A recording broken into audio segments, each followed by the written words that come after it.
Welcome back to another how-to by myself, Rob Allen. Today I'm going to talk to you about bands. There's a big variety of band manufacturers in the world, and they've all got different ways of producing bands.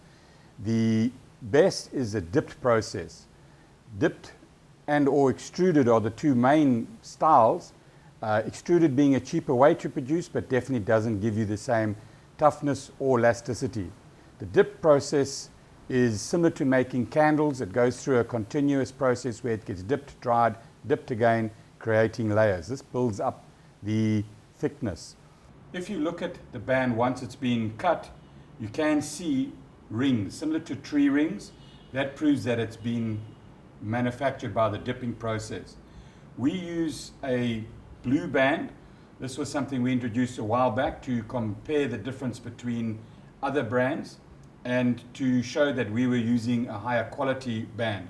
Many these days though have copied the color to try and follow our trend. The best band material is the natural latex in its truest form. If you look at the middle of these, they're amber. That's the best possible elasticity and durability. The problem with it though, UV is bad for it.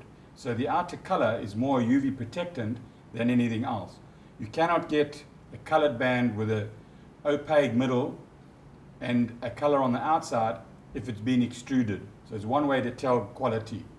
We have 4 different diameters.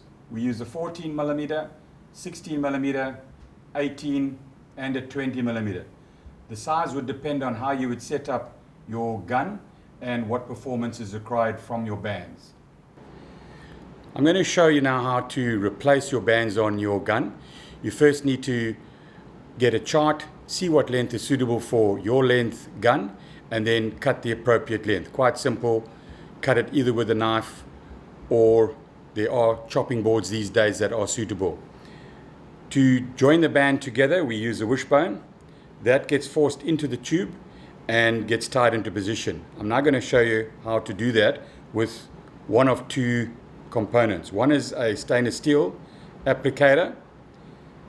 The other is the same device, but a more economical version, which can also house spares for the application in the field. To apply the 2, you need to hold quite tight, stabilizing the bead. Lubricate the end with a little bit of silicone oil, and then simply hold between the 2 fingers and force into position.